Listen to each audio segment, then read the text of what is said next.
하겠습니다. 제가 봉독하겠습니다.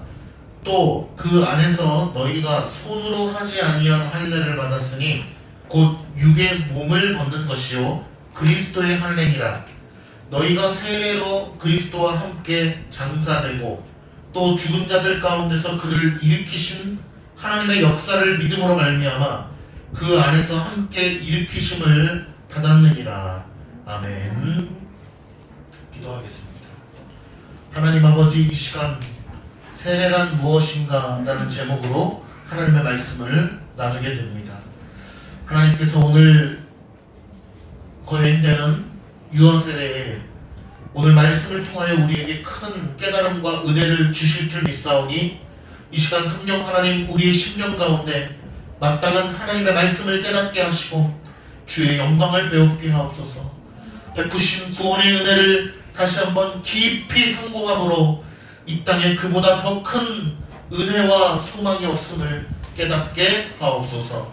예수님의 이름으로 기도드리옵나이다. 아멘. 아멘. 감사합니다. 올 한 해 동안 여러분 고생 많으셨죠? 코로나로 인해서 많은 분들이 참 고생하셨고 또 때로는 우리가 두려움에 있기도 하고 또 불안과 걱정과 염려 속에 있기도 한 것 같습니다. 또 시간이 길어지면서 또 두려움에서 불안과 염려에서 벗어나고 또 이 바이러스를 좀 알게 되면서 어떻게 하면 우리가 이것을 이겨낼 수 있을지 또 조심할 수 있을지에 대한 것들도 정보를 알게 되면서 여기까지 오게 된 것입니다. 분명한 것은 하나님께서 이러한 시간들을 우리에게 계획해 주셨고 허락해 주셨고 다 뜻이 있으셔서 이 시간들을 허락해 주셨다는 사실입니다. 또한 은혜 가운데 우리가 이렇게 잘 견딜 수 있었음을 고백합니다. 한 해를 돌아보면서 우리가 가져야 할 마음은 불안과 원망과 미움, 시기 질투가 아니라 하나님께서 주시는 기쁨과 소망과 평안과 용서와 사랑과 배려 같은 감정들이 하나님께서 주시는 마음인 줄 믿습니다. 지금도 역시 코로나가 해결이 안 되고 있지만 내년에도 이와 같이 우리는 마스크를 쓰고 이러한 삶을 살아가게 되겠지만 우리 하나님 앞에 기도합시다.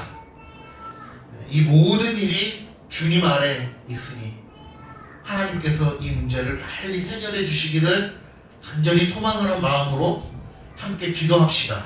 아멘. 아멘. 우리가 이 문제를 놓고 아마 얼마나 하나님께 매달리며 기도했는지를 생각해 본다면 아마 많이들 기도하셨겠지만 우리 모두가 다 공통적으로 마음에 더 기도해야 되겠다 이런 생각을 하는 줄 믿습니다.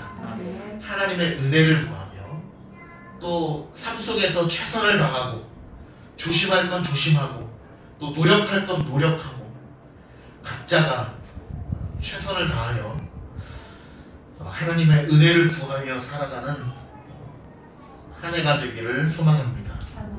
오늘은 유아 세례가 있는 날입니다. 그래서 늘 우리 교회에 수년간 세례가 있는 날은 세례 설교를 해왔고 또 그날뿐만 아니라 세례가 있기 전부터 원래는 몇 주에 걸쳐서 세례 설교를 했는데 오늘 압축적으로 세례 설교를 하도록 하겠습니다. 교회 역사 속에서 세례나 성찬은 굉장히 가벼운 일로 치부되지 않았습니다. 이것은 그냥 하면 하는 거고 말면 마는 거지 뭐 라고 하는 생각으로 교회 역사 속에서 이것을 행한 적이 없습니다. 그래서 심지어는 교회 역사 가운데 세례 세례나 성찬을 거행할 때는 목사님과 장로님들이 평소에는 입지 않아도 그날만큼은 가운을 입고 또 뭘 끼죠? 흰 장갑까지 끼고 후드까지 다 메고 이 일들을 거행했습니다. 그것은 평소에 선포되어지는 말씀보다 더 중요하기 때문에 그렇게 한 것은 아니고 아마도 교육적인 차원에서 지금 거행되는 이 성찬식은, 지금 거행되는 이 세례 예식은 그냥 예사롭게 할 수 있는 일이 아니다. 매우 매우 귀중하고 매우 매우 거룩하고 가벼운 일이 아니다 라고 하는 것을 보여주기 위해서 그렇게 한 줄 믿습니다. 물론 우리 교회는 개혁교회의 전통을 따라서 가운을 입거나 이렇게 장갑을 끼지는 않습니다. 근데 그걸 끼는 교회를 보면서 우리가 막 정죄하거나 그러진 않습니다. 왜냐하면 그러한 교육적인 의미가 그곳에 내포되어 있기 때문에 그래요. 저는 그 의미를 지금 말씀으로 여러분께 가르치고 있는 것입니다. 예사로운 일이 아니다. 교회의 역사 속에서 이것은 가벼운 일이 아니었다. 왜 그러냐? 바로 예수님께서 이것을 지켜 행하라고 명령하셨기 때문입니다. 그래서 우리는 이 교회에 있어서 성례를 두 가지로 보는데, 첫 번째는 성찬이고 세례입니다. 이 두 가지를 교회의 거룩한 예식이라 칭합니다. 성례, 거룩한 예식이다 라고 하면은 그 근거가 있어야 되는데, 바로 그 근거는 방금 말씀드렸듯이 예수님께서 이것을 지켜 행하라 라고 말씀하셨기 때문에 그것이 교회의 성례가 된 것입니다. 그냥 우리끼리 막 회의를 해서 정해서 된 것이 아니라 예수님께서 이 땅에 성육신하여서 이 땅의 제자들에게 말씀해 주실 때 사도들에게 그것을 명하셨으니 이 예식이 얼마나 권위가 있는 예식이에요. 그냥 목사가 혹은 어떤 교회가 정한 것이 아니라 하나님께서 직접 말씀해 주신 거예요. 그러니 천주교에서 행하는 칠성례라고 하는 것들은 하나님께서 직접 말씀해 주신 것이 아니라 교회가 정한 것이죠. 그런데 교회가 정한 것인데 그것에 무한한 권위를 집어넣어서, 예를 들면 우리는 오늘 유아세례를 받는다고 해서 유아세례 예식 자체가 구원을 보증하는 것은 아니죠. 진짜로 이 아이가 자라나면서 하나님의 은혜 가운데 입교식을 하고 그 어떤 견인과 성화의 과정 가운데 하나님께서 이 아이를 정말로 구원해 주시는 것, 그것을 우리가 세례라고 한단 말이에요. 근데 오늘 하는 건 세례 예식이죠. 그러니까 오늘 하는 세례 예식이 곧 하영이는 이제 구원받았습니다 라고 선언이 될 수 있는 것이 아닙니다. 그러나 하나님께서 교회 공동체 가운데 언약의 말씀을 통하여 믿으면 너희를 구원하리라 라고 해주신 그 언약의 말씀의 수혜자가 되는 것입니다. 오늘 우리 아이는. 그런데 천주교는 그 세례 예식 자체가 구원을 받는 거예요. 그러니까 어떤 일이 발생하냐면 죽기 전에 빨리 세례 받아야 됩니다. 이런 일이 발생을 하는 거예요. 왜? 세례 예식을 받아야만 구원을 받는다고 하는 믿음이 있으니까 빨리 우리 어르신 돌아가시기 전에 세례 예식을 받아야 됩니다 라고 하는, 물론 병상 세례를 제가 나쁘다, 하지 말아야 된다 이렇게 얘기하는 거 아닙니다. 요양원이든 병상이든 세례 예식을 교회의 결정과 판단에 의하여서 가능합니다. 그러나 그것 자체에 목숨을 걸 필요는 없는 거죠. 세례 예식을 받았으니까 우리 할아버지가 구원을 받았고, 아니면 우리 아버지가 세례를 못 받고 돌아가셨으니까 지옥에 가셨을 거야 라고 하는 생각은 그것은 잘못된 생각이라는 것이죠. 그러므로 우리 교회의 전통 속에서 우리는 예수님께서 지켜 행하라 라고 하신 말씀에 의거하여서 마태복음 28장 19절에서 20절 말씀 보면 아마 다 외우실 텐데요. 너희는 가서 모든 민족을 제자로 삼아 아버지와 아들과 성령의 이름으로 세례를 베풀고 내가 너희에게 분부한 모든 것을 가르쳐 지키게 하라. 세례를 베풀고 나서 이제 하영아 너는 알아서 살아라. 너는 이제 구원 받았으니 알아서 살아라가 아니고 세례를 주고 그가 커감에 따라서 하나님께서 우리에게 분부한 모든 것을 지켜 가르쳐 지키게 하라 라고 말씀하고 있는 것입니다. 지킨다라고 하는 것은 무엇입니까? 머릿속으로 이해하고 끝나는 것이 아니에요. 그러므로 우리 자녀들에게 훈계와 말씀의 양육과 지도가 필요한 것입니다. 우리 자녀들이 하나님의 말씀을 잘 가르치고 지킬 수 있도록 그걸 지도를 해야 되는 것이죠. 그러니까 머리로만 믿고 끝나는 것이 아니에요. 아유 저 엄마 저 마음으로 믿어요. 아무 소용없어요. 마음으로 믿는다니까요. 이 세상에 마음으로만 믿고 교회 생활은 안 하는 사람들이 얼마나 많습니까? 그것은 전혀 믿는 것이 아닙니다. 그것은 전체 성경에 예수님께서 일관되게 말씀하시는 거예요. 행함이 없는 믿음은 죽은 믿음이고 우리의 믿음은 반드시 열매를 보아 그것을 안다고 말씀하고 있습니다. 그러므로 추상적인 믿음은 믿음이 아니다. 히브리서 11장 말씀을 한 3주 전에 드렸었죠. 우리 믿음의 선조들은 그 믿음의 순종으로 말미암아 행위로 말미암아 그 믿음을 입증하였다. 초대교회사를 배우지만 수많은 변증가들과 교부들이 자신의 행동으로 말미암아 믿음을 입증하였습니다. 그러므로 말로만 생각으로 추상적으로 마음으로만 저는 믿어요 라고 하는 것은 믿음이 아니라는 것을 우리가 잘 기억해야 될 것입니다. 그래서 예수님께서 십자가에서 잡히시기 전날 밤에 제자들을 모아놓고 나를 기념하라 라고 말씀하시면서 성찬을 명령하셨고 마태복음 28장에 모든 민족을 제자로 삼아 세례를 베풀고 내가 너희에게 분부한 모든 것을 가르쳐 지키게 하라 라는 말씀으로 세례를 명하셨습니다. 우리가 이제 우리 교회에서 유아 세례 같은 경우에는 4번째 유아 세례를 베풀고 있습니다. 그래서 우리 오늘 회의하는데 유아 세례 사진을 작게라도 어느 정도 사이즈에 액자로 해서 교회에다가 쫙 걸어놓으면 좋겠어요. 그래서 아이들에게 늘 네가 이렇게 유아 세례를 받는다. 그럼 엄마 왜 이런 걸 해야 돼? 어릴 때 왜 유아 세례 뭐예요? 라고 했을 때 이걸 설명해 줄 줄 알아야 돼요. 저도 아이들 유치원에 보낼 때마다 아침마다 기도를 해주는데 늘 언급되는 것 중에 하나가 바로 유아 세례를 받게 하심을 감사드립니다.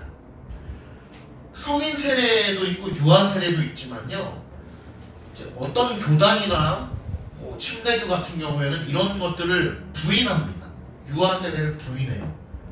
어차피 걔가 커가지고 예수 안 믿을지도 모르는데 생각도 하지 못하는 그러니까 판단하지 못하는 아이들을 데려다가 부모의 신앙으로 유아를 세례를 주는 것은 이게 무슨 의미가 있냐 라고 주장하는 건데요.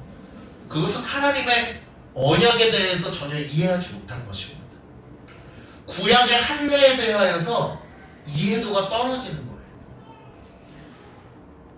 구약시대 이스라엘 백성들의 선택된 민족의 자녀들이 남지 8일 만에 할례를 받았거든요. 그 할례는 언약의 표예요. 우리 선물이 쓰여 있는데 선물의 표지 표, 포장지, 무언가를 진짜 알맹이를 예표하고 드러내고자 그거를, 그러니까 남자아이 성기의 표피를 잘라내는 그 할례 자체가 구원이 아니고 무언가를 드러내기 위해서 그러한 표를 주셨다는 거예요. 그것이 그대로 신약으로 이어지면서 세례로 연결이 되었죠. 그렇기 때문에 우리는 그 전통을 따라서 유아 세례를 주는 것입니다.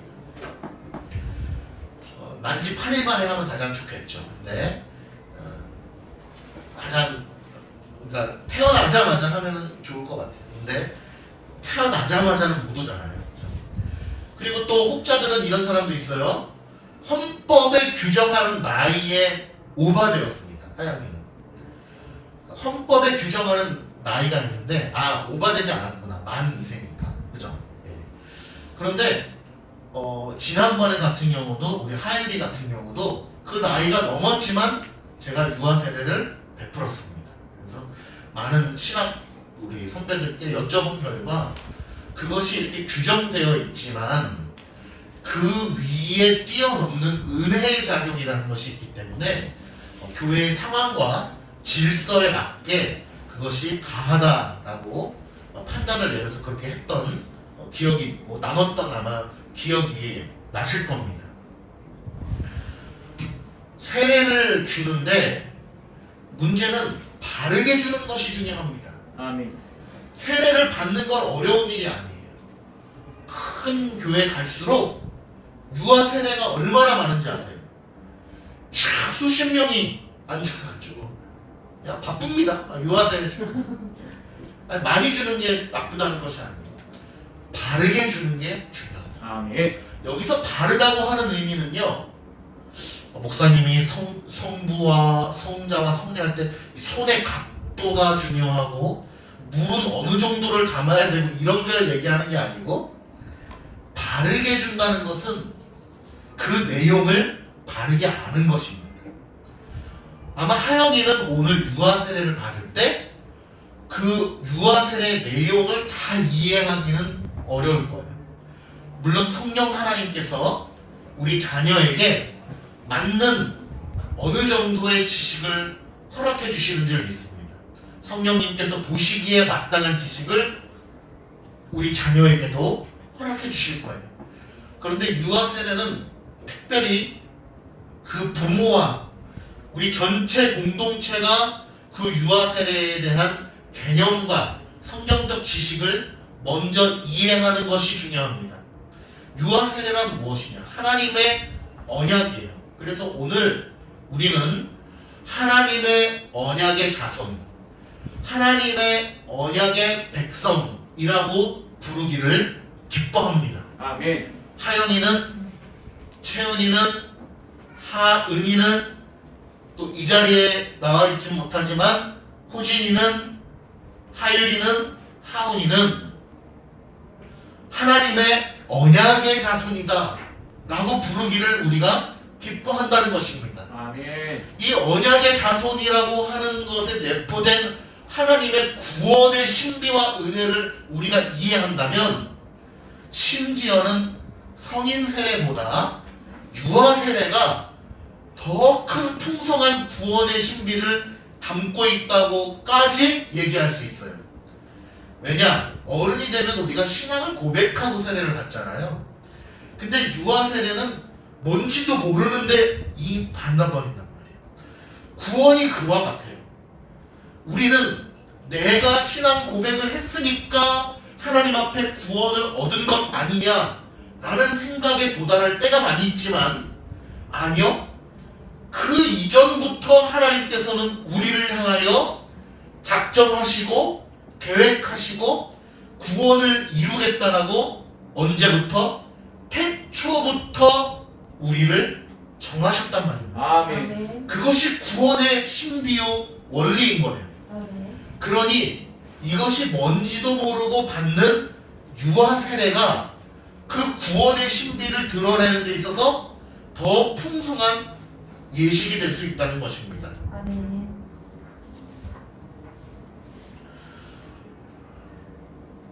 유아 세례를 받았다고 해서 이 즉시 구원을 얻는 것은 아닙니다.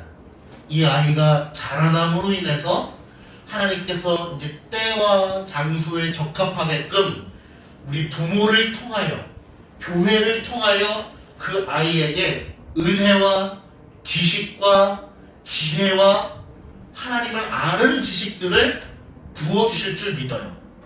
그 아이가 이제 초등부가 되고 중학생이 되고 고등학생 정도가 되었을 때는 이제 엄마가, 아빠가 나에게 그 신앙을 물려준 그 유아 세례를 통하여 베풀어 주신 하나님의 은혜가 내가 무엇인지 깨달았어요. 그 구원의 은혜가 너무나 신비롭고 놀라워서 이제는 내가 그 신앙을 스스로 고백하고 우리 교회의 회원이 되겠습니다. 아멘. 라고 생각하는 때가 오는 것이죠. 물론 본인이 그렇게 되겠습니다 라고 한다고 해서 되는 건 아니에요. 교회에 허락이 있어야 되고 교회에 선택이 있어야 됩니다. 그래서 세례라든지 입교는 제가 하겠습니다 라는 개념이 아니고 교회의 결정과 허락이 있어야 한다는 것도 우리가 이해를 하면 좋겠습니다. 칼빈 목사님이 교회가 참 교회인가 거짓 교회인가 구별할 수 있는 기준은 바로 하나님의 말씀이 바르게 선포되느냐 첫 번째, 두 번째는 하나님의 성례가 온전히 시행되느냐, 이 두 가지를 언급하면서 바로 참 교회와 거짓 교회의 표지를 나누기도 했습니다. 바른 말씀이 선포되는지 안 되는지는 어떻게 알 수 있죠? 이런 것도 우리가 잘 아셔야 돼요.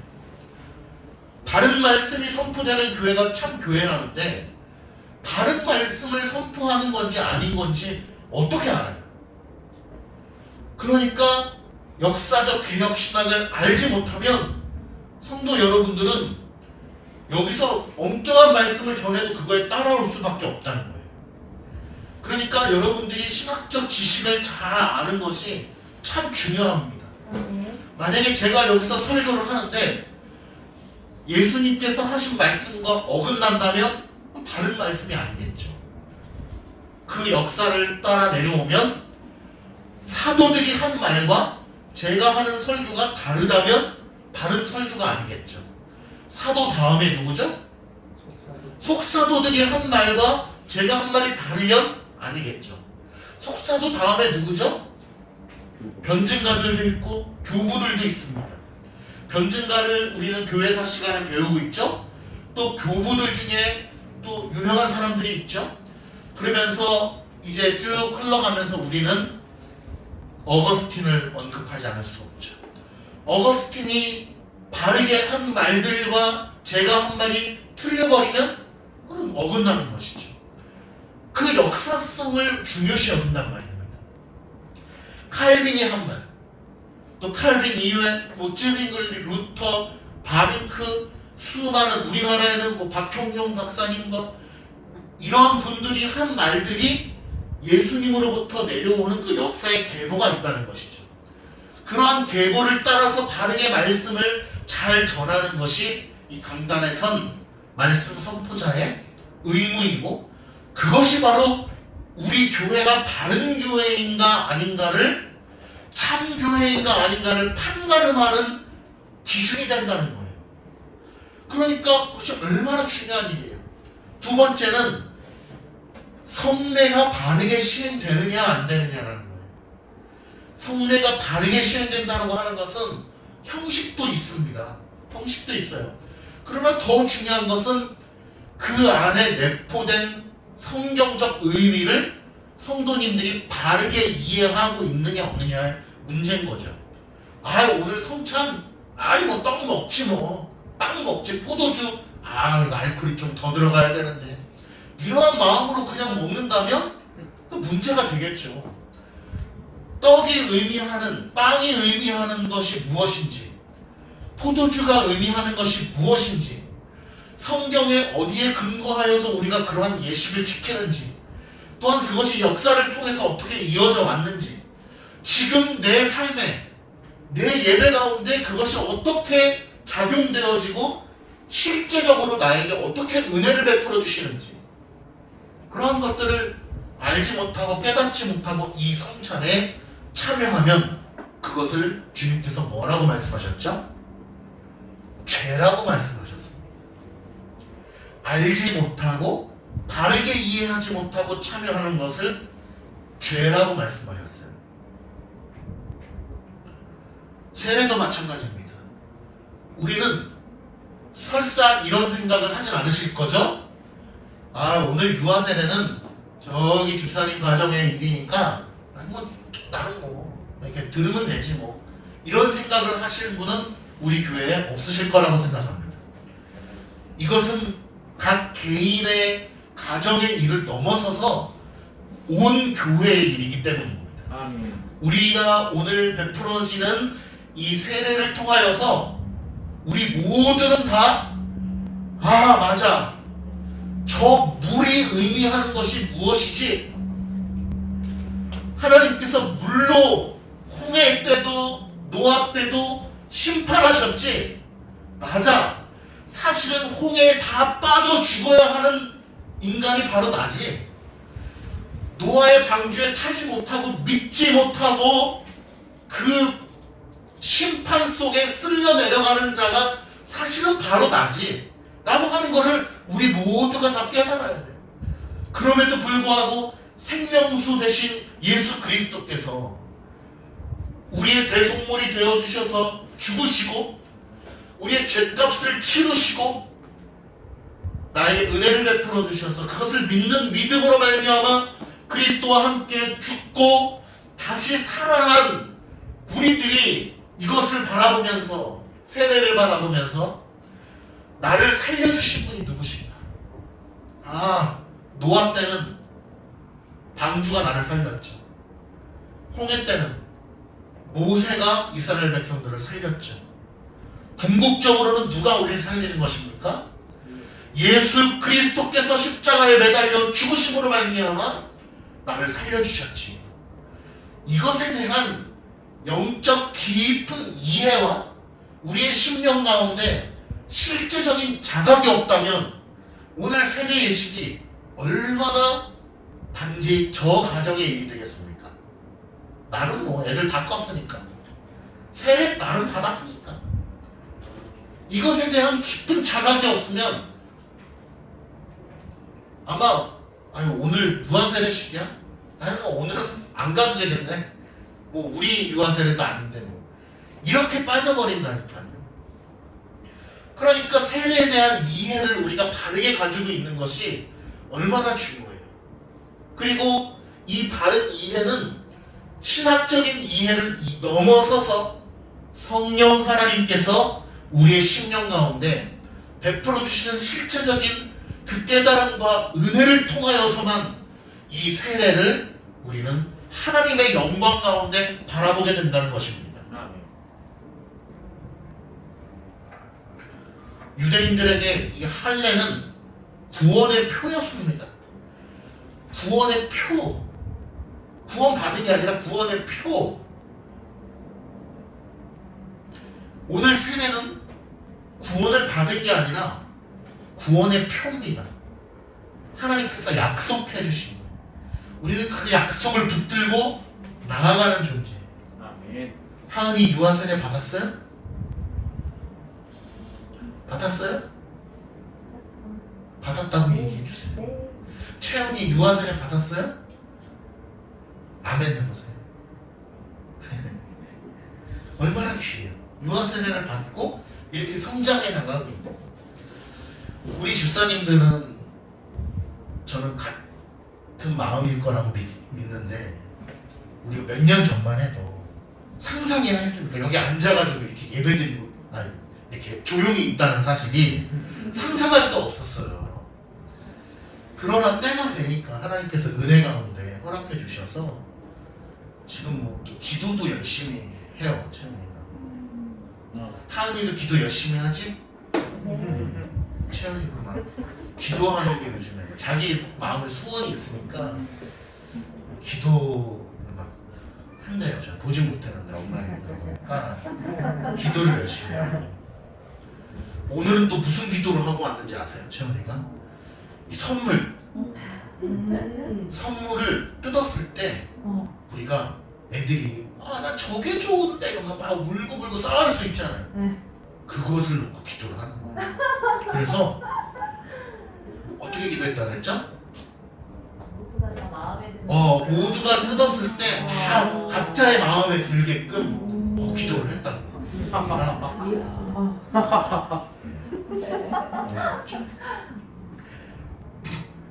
이제 로운이와 하영이, 찬이 그들이 성장해가면서 언니 오빠가 드리는 예배의 모습을 보고 아마 배우게 될 거예요. 그러니까 정말 중요하죠.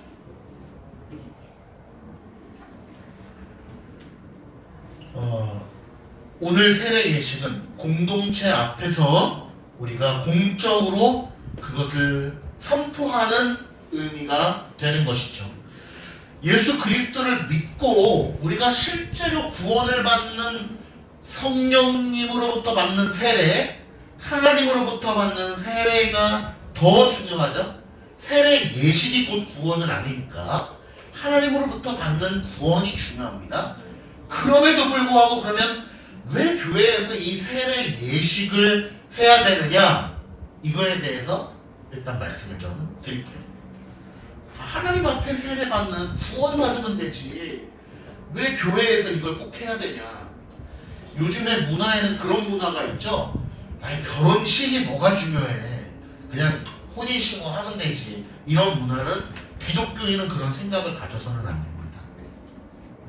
결혼 예식이 중요하고 세례 예식이 중요합니다. 세례 예식이 왜 중요하냐? 첫 번째는 구원을 받는 데 있어서 내 개인의 감정이나 생각으로 끝나는 것이 아니라 공동체의 확증과 공동체 안에서의 어떠한 증인들로 하여금 그것을 나눌 수 있는, 교회라고 하는 공동체는 목사가 세운 게 아니잖아요. 교회라고 하는 이 단체는, 이 모임은 하나님께서 핏값으로, 그리스도의 핏값으로 세워주신 공동체예요. 그러니까 우리의 모임은요, 신적 권위가 있는 모임이에요. 그냥 목사가 뭐 교회 개척해서 사람들이 모였다 이 개념이 아니라 그리스도께서 자신의 핏값을 통하여 믿음으로 고백해 하신 그 공동체에 사람들이 모인 회잖아요. 그러니까 우리의 모임은 공적 모임이에요. 사적 모임은 5명 이상 안 된다고 그러는데 우리는 이 세상의 그 어떤 모임과도 비교할 수 없는 공적 모임을 넘어서선 신적 권위가 있는 모임이라니까요. 아멘. 2명만 모여도 우리는. 아멘. 그렇기 때문에 그 권위가 있는, 신적 권위가 있는 공동체에서 그 믿음을 증인들로 하여금 확증받고 나누는 것이 있기 때문에 이 세례 예식이 중요하다라고 하는 것이고, 두 번째는 그리스도께서 이것을 명령하셨기 때문이에요. 그리스도께서 명령하지 않으셨다면 이렇게까지 막 중요하게 하지 않았을지도 모르겠어요. 그러나 그리스도께서 이것을 명령하셨기 때문에 우리는 이렇게 해야 되는 것입니다. 이 세례의 의미는 무엇이냐? 바로 죽었다가 다시 살아나는 것입니다. 거듭나는 거죠. 요한복음 3장에 니고데모가 주여 어떻게 하면 거듭날 수가 있사옵니까? 어떻게 나는 한 번 태어났는데 어미 뱃속에 들어가서 다시 나올 수가 있겠습니까? 라고 했던 질문을 기억하시죠? 사람이 거듭나지 아니하면 하늘나라에 들어갈 수 없다고 하신 말씀을 기억하실 것입니다. 이 세례는, 세례 예식은 거듭남의 표이죠. 진짜 세례는 거듭남이죠. 거듭나지 아니하고는 하나님 나라를 볼 수 없다는 것입니다. 그러므로 오늘 세례가 우리에게 의미하는 것은 바로 죽었다가 살아나는 것이죠. 아니, 원래 죽어 있었죠.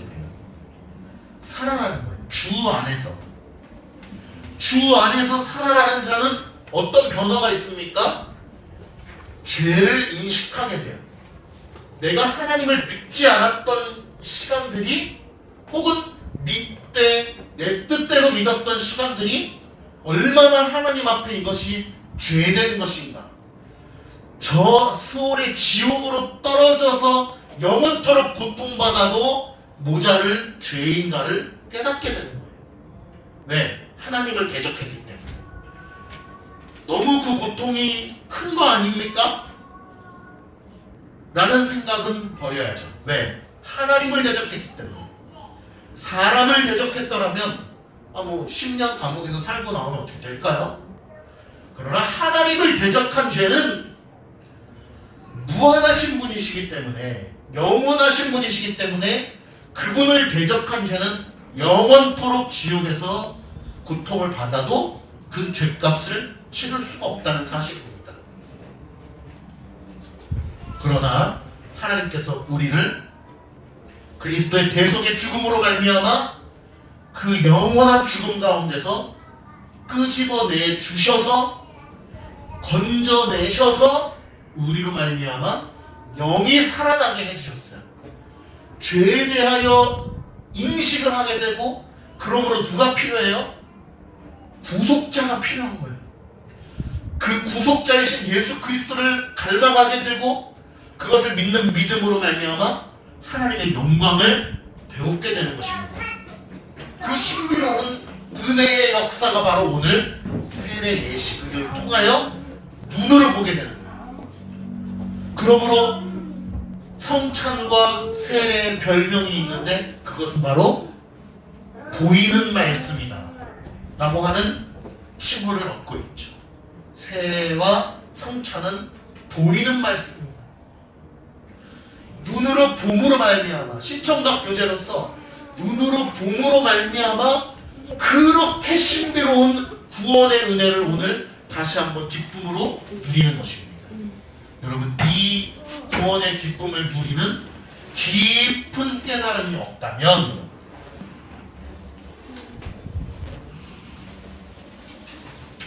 무셔야 돼요.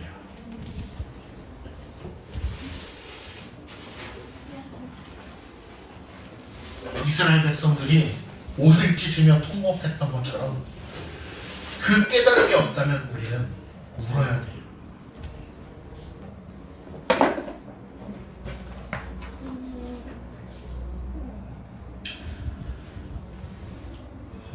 유아 세례와 헌화식의 차이에 대해서 잠깐 설명드리겠습니다. 침례교는 헌화식을 합니다. 침례교뿐만 아니라 다른 교단들도 그런 걸 하는 교회들이 있어요. 요즘에는. 왜냐하면 그게 왠지는 모르겠는데 멋있다고 느껴져서 그런 건 아닐지 한번 생각을 해봅니다. 헌화식은 일단 하나님 앞에 드리는 것입니다. 하나님 앞에 드려서 그러한 기도를 하는 건데, 침례교회 다니는 것은 기본적으로 권장할 수 없는 일이지만, 만약에 어느 지역에 이사 갔는데, 만약에 경상도나 전라도나 제주도로 이사를 갔는데, 제주도에 유일하게 교회가 하나밖에 없는데 침례교회, 그러면은 갈 수 있습니다.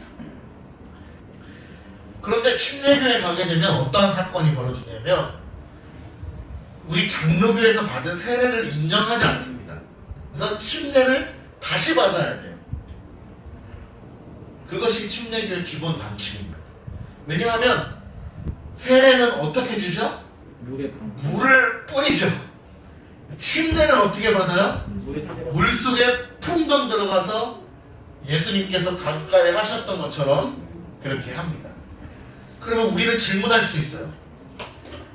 침례교가 우리 보고 다시 하라고 하는 것을 그거는 좀 심한 거 아니에요? 이렇게 생각하실 수 있죠. 왜냐하면 그 영적인 의미는 차이가 없기 때문에 그래요. 그러면 침례가 더 좋은 것이냐? 꼭 그렇게 얘기할 수도 없어요. 침례가 나쁜 거냐? 그거는 아니에요. 만약에 우리도 여기 큰 탕이 있고 막 그렇게 하면 할 수도 있겠지만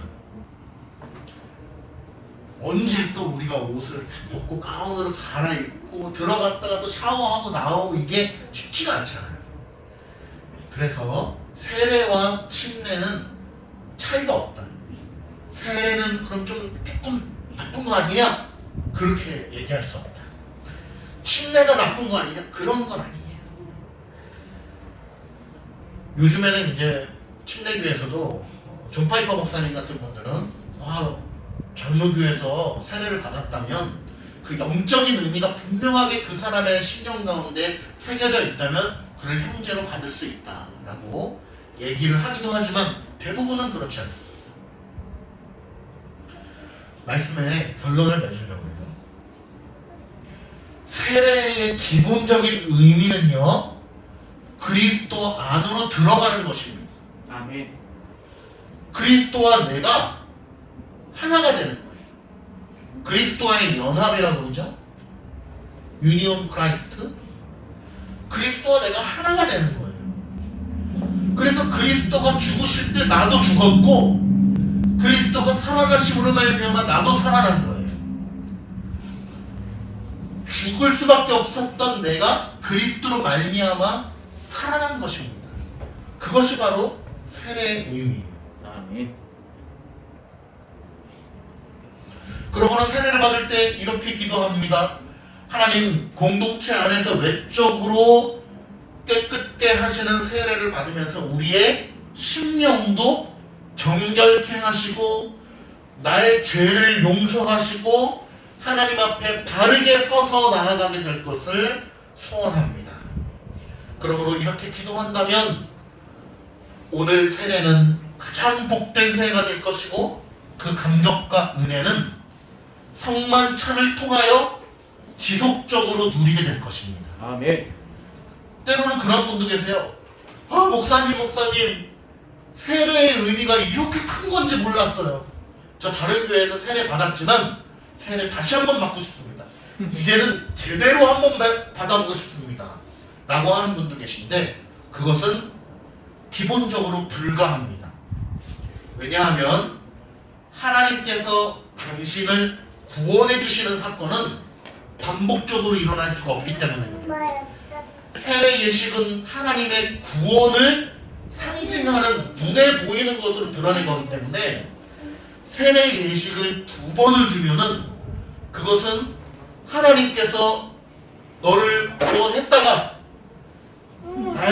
막 살았어 그래가지고 다시 구원해서 탈락했다가 다시 구원을 준다라고 하는 것을 우리가 실천하는 거예요. 그러므로 그런 교회는 없지만 만일 알미니안주의를 주창하는 교회라면 그것도 가능하겠다. 왜? 구원받았다가 탈락했다가 다시 구원받았다가 탈락했다가 그러니까 그런 걸 주장하는 교회에서는 세례를 반복적으로 줄 수도 있겠다는 생각이 들어요. 근데 그런 교회는 없습니다. 그러나 하나님의 태초부터의 구원의 예정과 하나님께서 한 번 구원하신 자는 반드시 구원을 얻는다라고 하는 성도의 견인과 성화와 구원의 서정의 교리를 하나님의 주권과 예정 가운데 믿음으로 받는 우리 장로교회는 그러한 일은 있을 수 없다.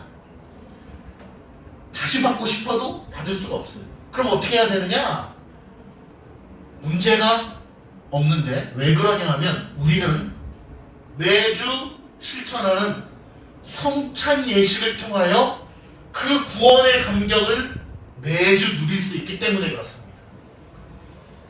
그러므로 유아 세례를 받았고 이제는 입교한 이후에 성찬에 참여하여 정회원으로서 구원의 기쁨을 날마다 참여하는 거예요.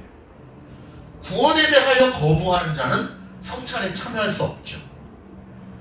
더군다나 우리 교회는 닫힌 성찬이라고 해서 우리 교회 정 멤버십만 성찬에 참여하기를 권면하고 있죠.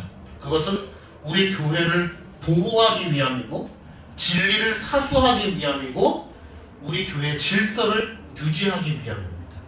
어떤 교회는 또 열린 성찬을 합니다. 그래서 외부 교인이 왔더라도 예수 그리스도를 주로 영접하십니까? 네, 아멘 이라고 하면 성찬의 베품의 대상이 되기도 하는데 그것은 약간의 위험성이 있기 때문에 그게 나쁜 건 아닙니다. 정죄해야 될 문제는 아니지만 약간의 위험성이 좀 있기 때문에 저는 우리 교회는 그 위험성마저 배제를 하기 위해서 우리 교인들에게만 성찬을 베푸는 것이죠. 그러므로 채은이, 하은이, 또 로운이, 우리 하율이, 하은이 다 해서 우리 아이들이 입교를 하고 성찬에 참여하는 날은 참으로 감격스럽고 세례만큼이나 기쁘고 영광스러운 날이 될 것입니다. 저는 우리 오늘 유아세례에 참여하는 박호준, 이은정 집사님 가정 아래 우리 하은이 또 유아세례 대상자인 하영이, 그러니까 오늘 이 시간을 정말 이 우리의 눈의 카메라로 잘 담아 놓으시고 이 순간을 기억하시고 유아세례의 의미를 아이들에게 충분히 가르쳐 줄 수 있는 부모가 되기를 축복합니다. 아울러 우리 모든 교인들은 온라인으로 참여하시는 우리 모든 교인들 포함해서 우리 모든 교인들은 이것은 한 개인의 일, 가정의 일이 아니라 우리 교회의 일이라는 것을 생각하시고 이 아이들이 성인이 되기까지 이 아이를 신앙으로 양육하는 것은 부모의 일이지 뭐. 목사님이 해야지 뭐. 그것이 아니라 우리 모두가 같이 해야 되는 일임을 잘 상기하셔서 그렇게 실천하는 정말 사랑이 가득한 교회가 되기를 축원합니다. 기도하겠습니다.